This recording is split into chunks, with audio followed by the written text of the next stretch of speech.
What's going on, Blackhawks fans? This is Blackhawks Central, your new Chicago Blackhawks podcast, powered by Breaks Media.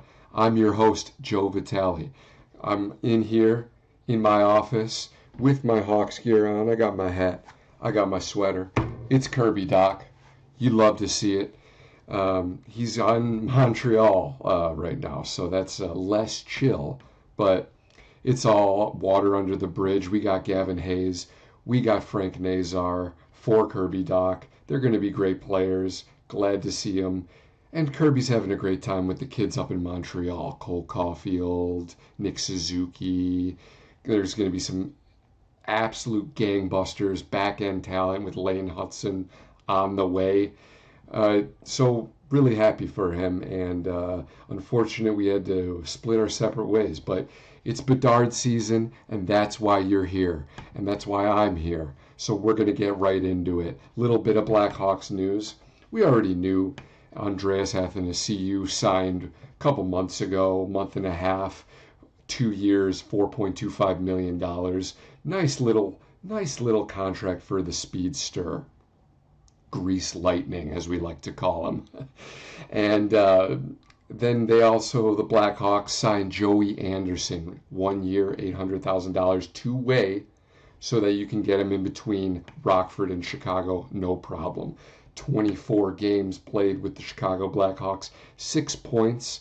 Kyle Davidson really liked his drive and his energy, getting the boys going, getting shots on net, pucks in deep, you know the rules. So I'm just going to jump in right here with what the Blackhawks roster is going to look like for now without any external help. So I've got it written down right here. Just going to look at my notes, and we got Andreas Athanasiou, Connor Bedard, Taylor Radish. First line, pretty rough, but that's okay. We're going to get some new help on the way soon. Dickinson, Gutman, Tyler Johnson for your second line, Boris Kachuk, Colin Blackwell, Reese Johnson, good old Western Canadian farm boy from there, and then Michael Hardman, Mackenzie Entwistle, Joey Anderson rounding out that fourth line bottom six. Now, that is not stoking fear in anyone. That lineup right there, those 12 forwards. Bedard, of course, but everyone else, not so much. So now we're going to go take it to the back end. I'm going to put Korchinski in there. 9 games, though, we're not letting his contract slide. Not going to happen. We need those contracts to continue and the entry-level deals to make sure that the Hawks are not cap-strapped at all for maybe some high-profile free agents, Draisaitl, McDavid,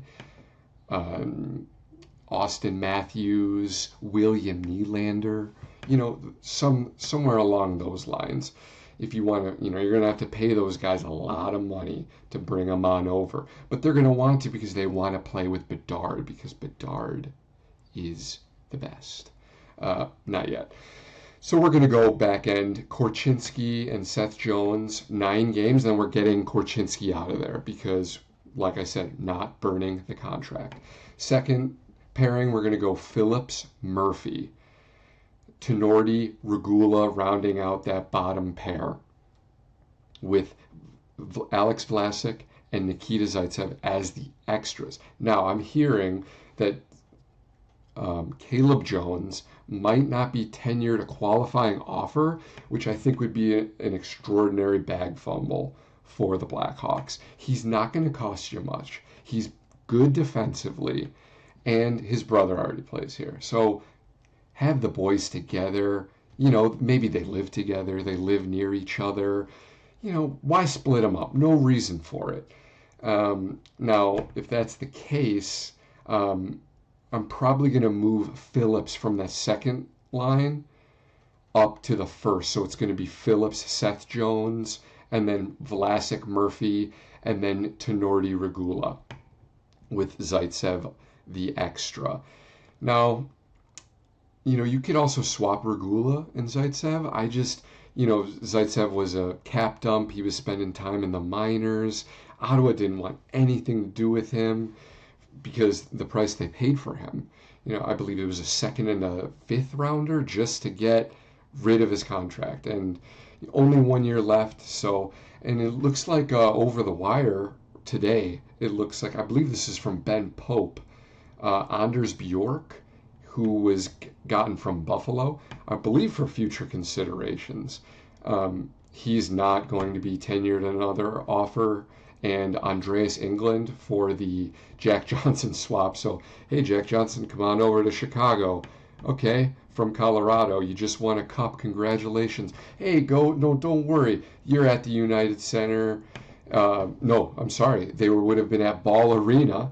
And Hawks are at Ball Arena, and he's in his Blackhawks sweater, and no, go ahead, don't worry, go celebrate with your teammates the Stanley Cup that you just won last year, and we'll just be here.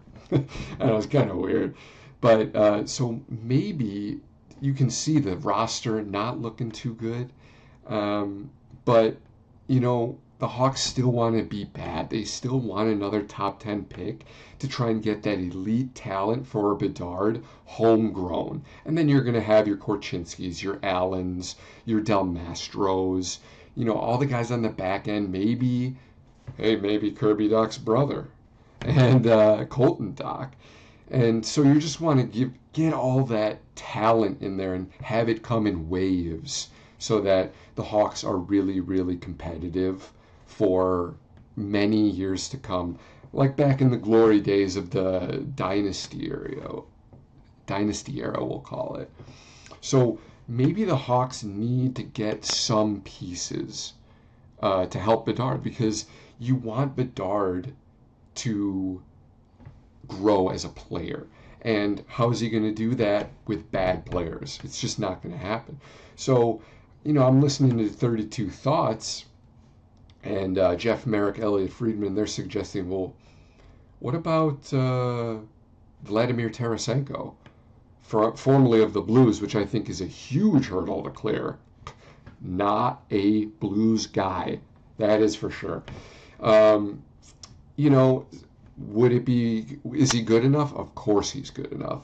I'm just worried a little bit about his quickness. He's not the most fleet of foot, as you saw last playoffs when he was with the New York Rangers playing with one Patrick Kane. Man, that was so weird. I couldn't get over Patrick Kane in a New York Rangers jersey. Very strange. Hope the best for him, and I'm really thankful for the memories, but I never thought I'd see the day, if I'm being really honest. Tarasenko, yeah, sure, why not? Who cares? He's good enough. He's not going to command a lot of money. The only thing is, does he want to win? And that's the thing with a lot of these UFAs is, do these guys want to win? Because if they want to win, they're not coming to play with Connor Bedard, even though that would be absolute magic for them. I was reading Scott Powers' article in The Athletic. It goes Powers Points. And he was saying, what about Thomas Tatar? He's bounced around a little bit. Most notably, he's been with the Devils, I want to say.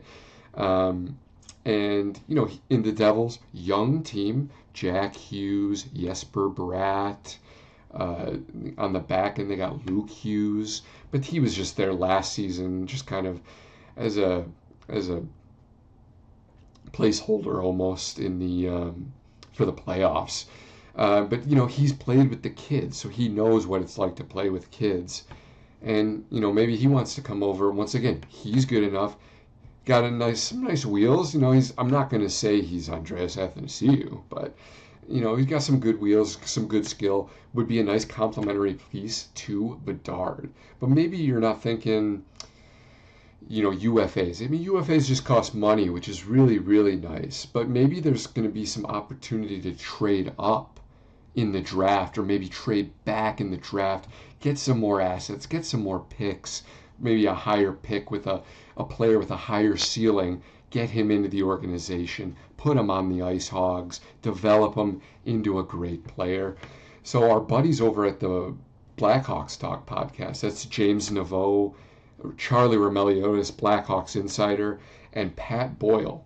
Now, James and Charlie, sorry, went through and gave us 4 trade options centered around the draft. And I'm going to go through them with you right now. So the first one they did was Chicago and Pittsburgh. So the Hawks are going to get number 14 overall, which is the Pittsburgh Penguins' first round pick, and Mikael Granlund, who's got 2 more years at $5 million per season left. A little too much money for Mikael Granlund, but that term of 2 years is pretty good, because I remember hearing about when Max Domi was here, which, man, I would love if Max Domi could come back. He's got a little grit, a little sandpaper, but he's also got a little bit of skill, and I think he'd be a really good player to guide Bedard, because he's now like technically a veteran, which I think is kind of weird to think about. But yeah, so but when they were talking, the Hawks and Max Domi, they were like, so what are you thinking? And he's like, oh, I want 4 years. And Kyle Davidson was like, oh, nope, we're good, thanks, see ya, bye, good luck. So it seems to be the term is a problem with at least Max Domi, so it might be a problem. There's another one. This is our next one that we're going to be talking about. That one, the term might be a problem. You'll see when we get there. So 14 and Granlund for 19 overall. I like it. You're moving up 5 spots. The only thing is that when you move up in like the top 15, top 20, when you're moving spaces like that, it gets really difficult. And if you're, top 20, little easier, top 15, little harder, top 10, I mean, we're getting into almost no man's land. Like, it's just not going to go there. The acquisition cost is just going to be too much. So, move down 5 spots and you get a player. Pittsburgh's I'm not going to say they're in desperation mode, but they're very close to it. They've got Letang, they've got Crosby, they've got the Russian player Evgeny Malkin, who I forgot about for 1 second. So they've got their core 3 right there, and then they got Kyle Dubas, who's brand new general manager, and he wants to make an impact. He wants to win with the core, and he wants to make an impact and not look like an absolute buffoon. So he's, would he go for this? Last year we shipped off Jake McCabe and Sam Lafferty. I didn't really like what we got back for that, if I'm being honest, but that's an entirely different episode. And it's also water under the bridge, so who cares? And then we got Mrazek as well. So, Kyle Davidson, Kyle Dubas, the KD Wombo combo, it works. But, I just think that 14 overall is going to be really hard to give up, if I'm being completely honest. And then if that were to go through, though, let's say, around 14, you're looking at about like a Zach Benson pick, which he's a winger and he's speedy and he's got good finish. So, would the Hawks like a nice winger, a nice middle 6 winger? All day, every day. Young, get him to the Hogs, developing the Hogs, slow boat it. We got plenty of time. We're going to move on now. We got the next one that our boys Charlie and James have set up for us. So I've seen this everywhere. And remember, we're talking about term right now as well. So this is Chicago, Vancouver. So this is the Hawks get 11 overall, Connor Garland for number 19 for the Blackhawks, first round pick. Now, the main problem with this, I think, is you're going up 8 spots, you're getting to 11. Remember I said 15, it's getting a little hard, way harder. You're almost getting into top 10 with this. That is a lot to give up. And they just bought out Oliver Ekman-Larsson and are given almost $8 million of cap space right away. Now, they were over. They were definitely over. I want to say they were like 83.6 million, which is, you're in the offseason. Why are you're in the offseason, you're not a playoff team, you are over the cap. What would you say you do here, Patrick Allvin? And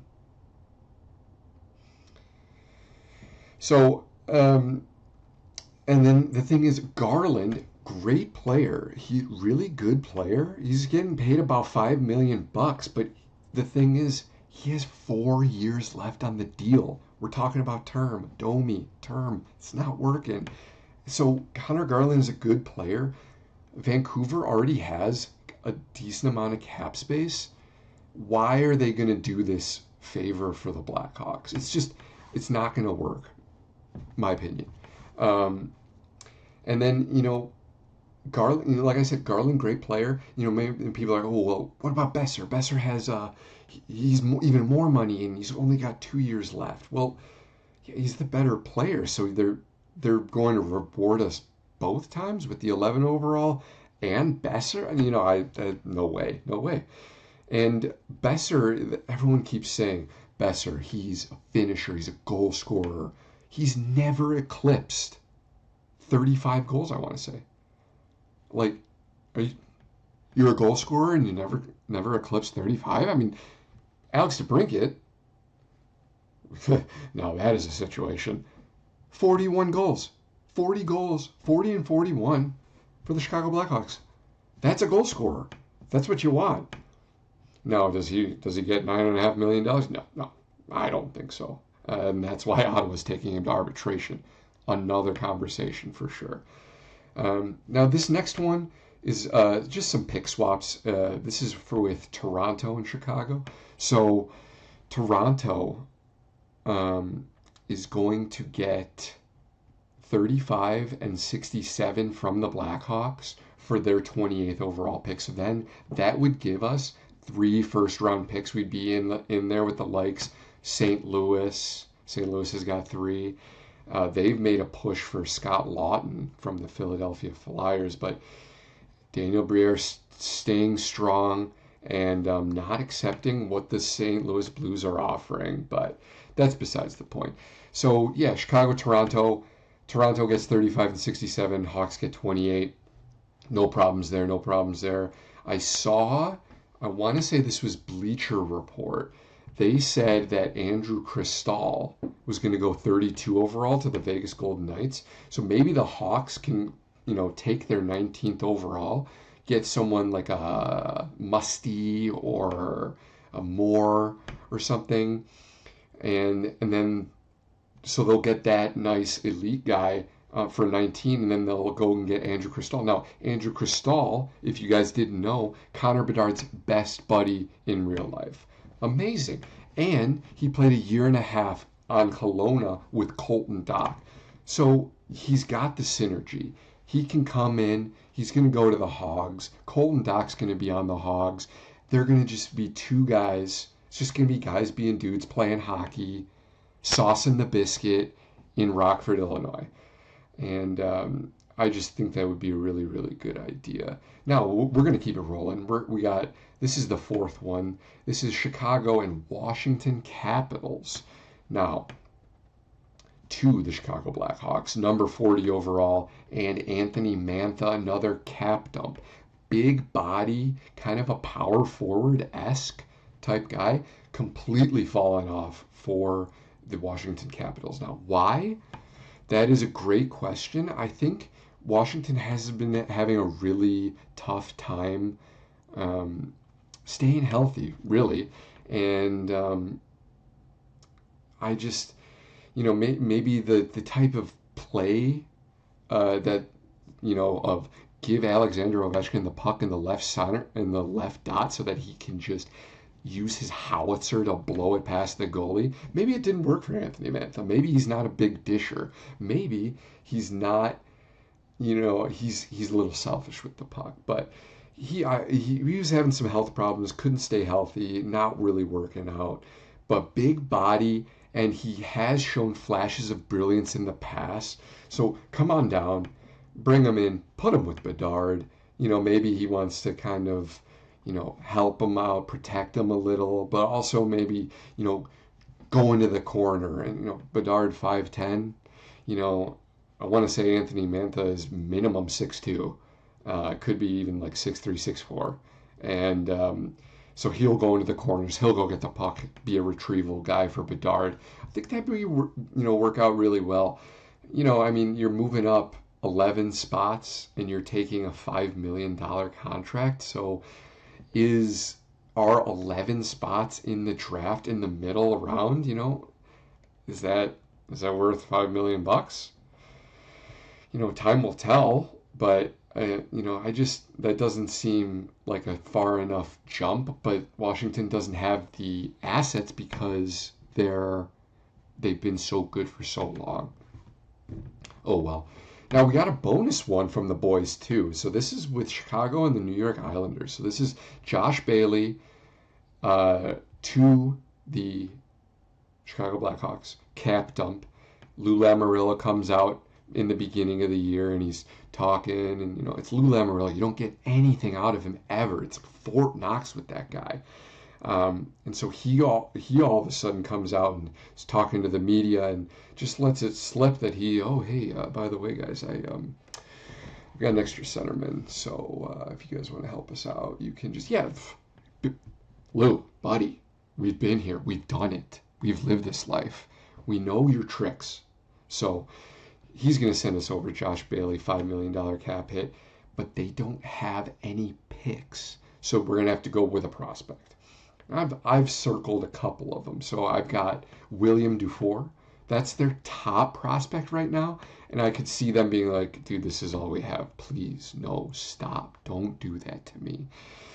So there's another option. And I said, well, hey, what about this local kid, Quinn Finley? He played for the Chicago Steel up in Fox Valley. Bring him on down. A little undersized. He's going to need to bulk up, but he's going to go play at the University of Wisconsin with Don Granato. And I'm sorry, I think Don Granato used to coach there because he's now with the Buffalo Sabres. Cole Caulfield used to play there. Big Ten hockey, big deal. And with University of Wisconsin, big deal.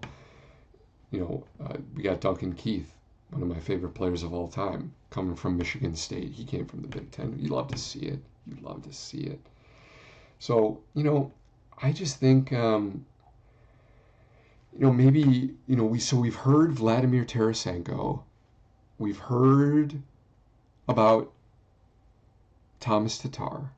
We've heard about getting maybe a Granlund, a Garland, a Mantha, a Bailey. So what else is there out there? Well, this UFA class is so weak. So it's, there's like a couple guys at the top that you're like, it's like Tyler Bertuzzi, Dmitry Orlov, and then it's like, okay, who else? There's not a lot, slim pickings. So, I would like to, always when I'm doing a franchise mode in NHL, I always buy so many free agents. I try and build a team of free agents. And it's just not really a recipe for success. Now, as I say that, you're looking at the most recent Stanley Cup champion, the Vegas Golden Knights, and their opponent, the Florida Panthers. There were 6 original misfits, as they call, as you saw when Bruce Cassidy put them all out. Everyone except for William Carrier, because they can't put him at goal. So they put the 5 of the 6 misfits up on the line, and that was really, really cool. But an NHL roster is 22 players. So, what happened to the rest of the 16 players? Those are all free agents or trades. So, it's not the official recipe for success, but it can definitely work. So I would really like, you need skill. So Bertuzzi, He's a little bit of a rat, a little bit of skill, a lot of bit of skill, I should say. And, I just think he would be a really, really good partner for Bedard. And show how to be like a little bit of a rat, but then also how to finish and how to, just bust it open, top cheese all the time. And I would really like that. Ryan O'Reilly, I think I would really like him. I think he'd be a really good mentor for Connor Bedard, show class and being a captain, because Connor Bedard is going to be the captain, no doubt. And, he can show him the ropes on how to do that. But the thing is, with a lot of these guys, they all want to win. And it's just not going to work out, because while the allure of playing with Connor Bedard, generational talent, maybe the best player we've seen since Connor McDavid, is really good, it's not good enough, unfortunately. So, I would like, and Ryan O'Reilly, he has a little jam to his game. Bertuzzi, little jam to his game. Both skilled players. And then, Ivan Barbashev. Oh, the finals MVP almost. I mean, it was Marchessault got the Conn Smythe, so. But everyone cannot stop talking about Ivan Barbashev.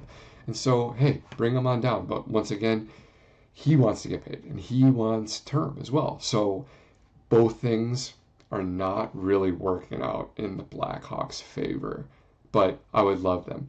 Now, Jeff Merrick also mentioned on that 32 Thoughts pod, when he was like, oh, what about Vladimir Tarasenko? He was also like, I'm wondering about some sandpaper, some mean dudes, the era of the goon is done. There's no guys playing 9 minutes a night, skating, it's just skating around, meandering on the ice, looking for their next victim to beat up. And that's all they do. They can't shoot, they can't skate, they can't hit. They're just beating people up. Age of the goon, gone. Game is so fast that they've just left them in the dust. That's okay. There are hard-nosed players out there who still got some jam. Tom Wilson, Jacob Trouba, Milan Lucic. Guys, there are people who are willing and able to put down the hammer when it needs to happen. And Revo, perfect example. If you go back, look at him with Minnesota, he's got some points here and there. He's dishing it. Is he dangling? Is he going coast to coast and through the legs dangling? Is he lacrosse? No, of course not. It's Ryan Reeves. It's not what he's there for.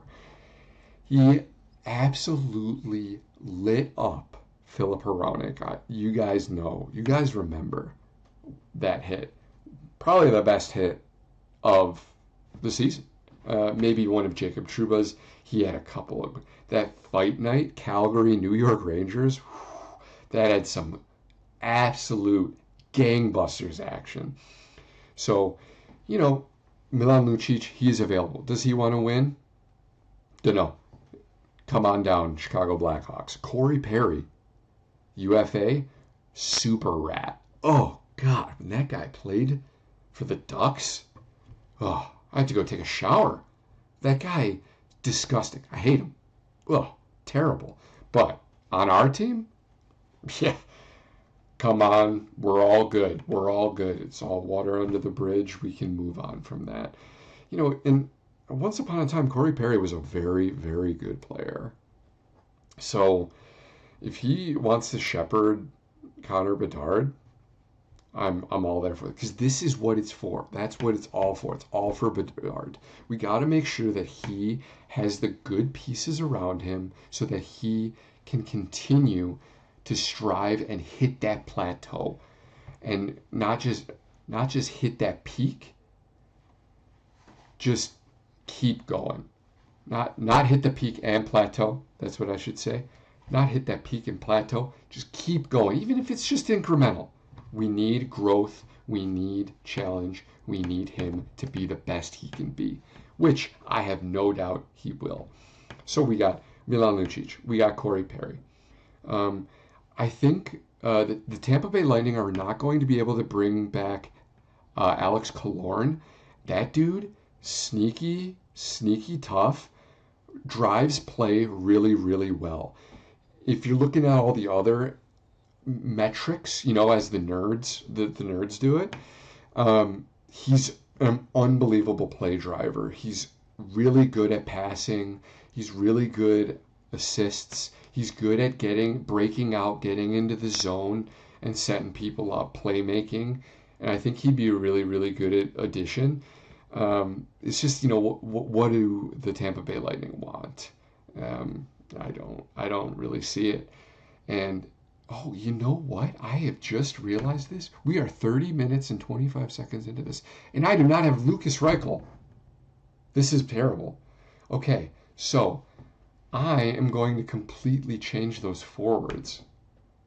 That's on me, guys. I'm really sorry. Reichel is going to play for the Chicago Blackhawks next year in a top 6 role. So with that first line, we're probably going to be looking at Reichel, Bedard, Andreas Athanasiou. And then we'll just figure out where Taylor Radish goes. Maybe we'll move Tyler Johnson, I should say. We'll move him to the center. We'll move Radish down. And we'll move Gutman to 3C. Because, that bottom 6 is really bad. So there's room. I'm going to wrap it up here. And so we've gone over maybe some UFAs, maybe some trade opportunities, maybe some pick trades centered around the draft. So leave me a comment. I want Blackhawks Central to be about the fans. So from one fan to all you other Blackhawks fans, thank you for listening to Blackhawks Central, presented by Breaks Media. I hope you guys have a great rest of the weekend. Wednesday, Nashville, the Blackhawks are selecting Connor Bedard. And I can't wait, baby. Bedard season, let's go!